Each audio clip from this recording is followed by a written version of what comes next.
I want to go over this really sad documents. I'm just going to briefly go to the key points of this. Excuse me. There's a trigger warning on this document. I said in a previous video that I've never seen a legal document with a trigger warning on here for highly graphic information that Cassandra Ventura, better known as Cassie, brought upon Sean Diddy Combs, better known as P. Diddy, Puffy, in this legal complaint. And we're just going to get into this. The first part of this is just a preliminary statement. And it's basically saying that Diddy is a rapper, record executive popularly known as stage name Puff Daddy, P. Diddy, or Diddy. Excuse me, Mr. Combs came to fame in the early 90s with his record label Bad Boys and rose to prominence. Then they're referring to when he got his Lifetime Achievement Award in 2022.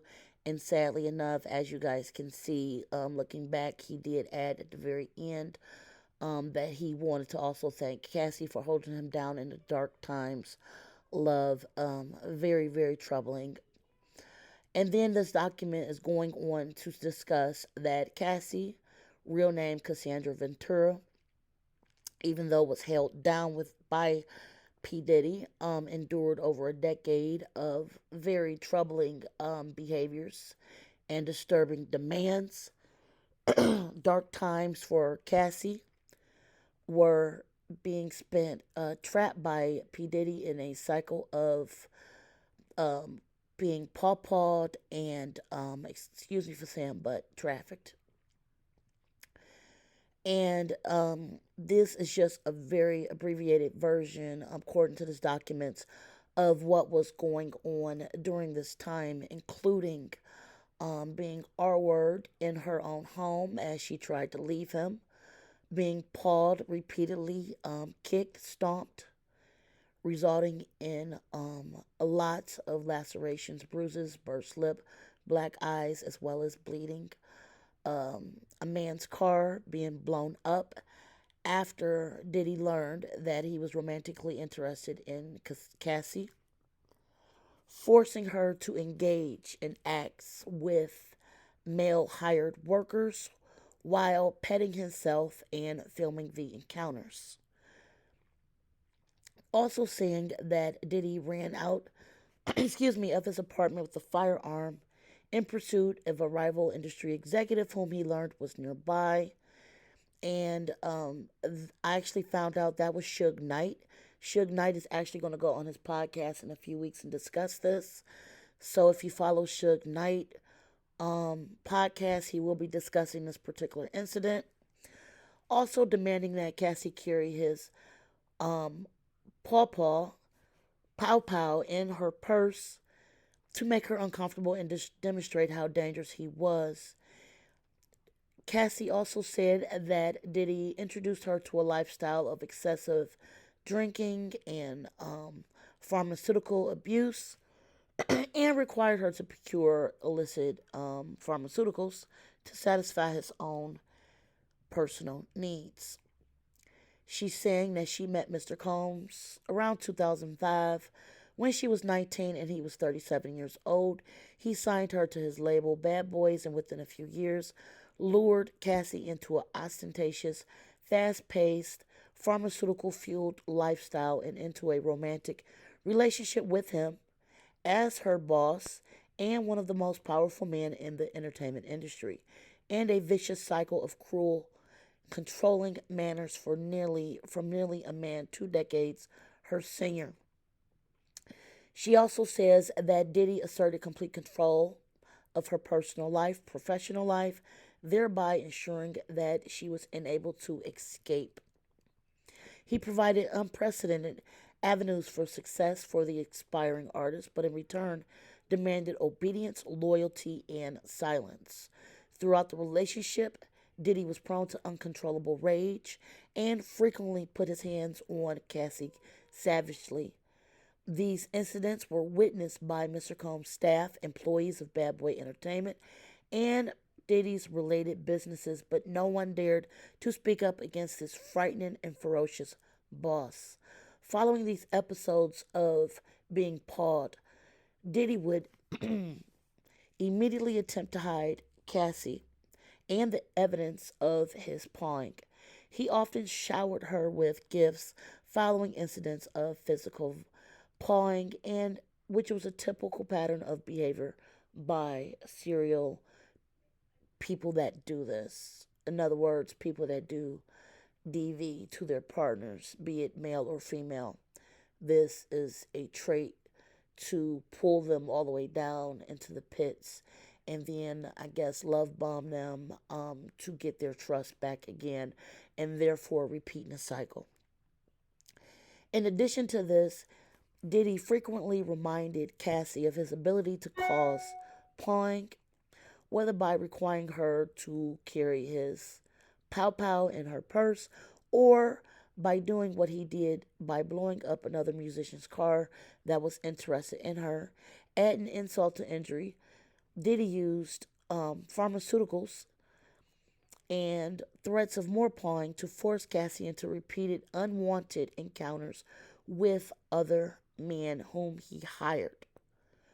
Over the years that Diddy abused Cassie physically, emotionally, and physically, she again and again tried to escape his tight hold over her life. Every time he hid, Combs' vast network of corporations, affiliate entities found her, and those who worked for Diddy companies implored her to return to him. Many went as far as to explicitly state that her failure to return to Diddy would hinder her success in the entertainment industry.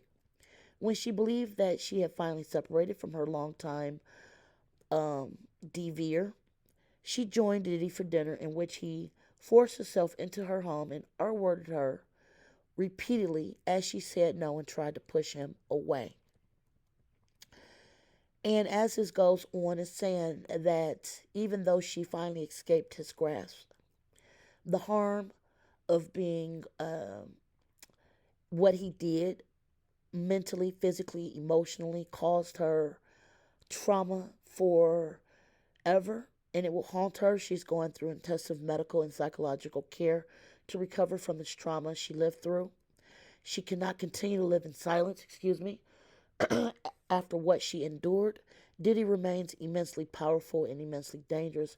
Cassie therefore seeks justice for the decade of her life that Diddy took away from her with his threats, excessive pharmaceuticals, physical, psychological, and sex. Now, I'm going to get into some other parts of this. This is just stating the section numbers of the New York Constitute and Federal Constitute. And is basically, this is more of a rundown that's going on. This is describing the parties involved in this. They're saying that Cassie is a resident of California and Connecticut, and she was employed by Bad Boy from 2006 to 2019. And she's stating that she was definitively an employee under all relevant statutes.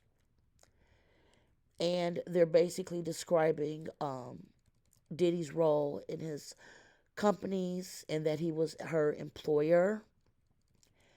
And they're describing that Diddy's Enterprises is an LLC, New York, which is a limited liability company. And at all times, Diddy was her employer, meeting all statute needs, getting into factual allegations. And this is probably one of the most disturbing parts of the document. And again, we'll be going through this. They're saying that they met late 2005, early 2006. She was 19 years old. She did several things to promote her album, appearing on outlets, and she was very nervous. She was so nervous, in fact, it actually kind of messed up her performance. Diddy put out a statement that this is her first time performing in front of people live and getting this huge success very quickly and early. And then he commented on how cute she was. They're also saying that Diddy became entrenched in Cassie's life, immediately asserting possession and control over her and inserting himself in all aspects of her career and personal life. They're also saying various things that when she went to go perform overseas, one of the hairstylists or makeup artists of someone said to Cassie that Diddy was into her, and she just shrugged it off, as gossip, as she did not want to get involved with the president of her record label. They're also saying that Diddy positioned himself as a father figure and protector of Cassie by way of returning to New York after a trip to Las Vegas, during which she endured a brief hospital stay.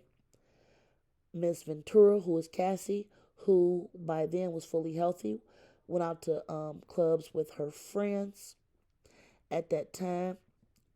She thought that Diddy had her best interest in mind,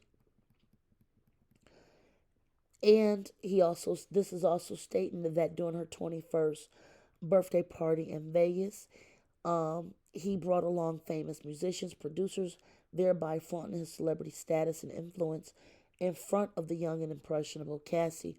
Although Diddy knew that Cassie was in a relationship at the time, and even though he was publicly in a relationship with Kim Porter, Diddy nevertheless pursued Cassie at an after party in a hotel suite following Cassie's 21st birthday.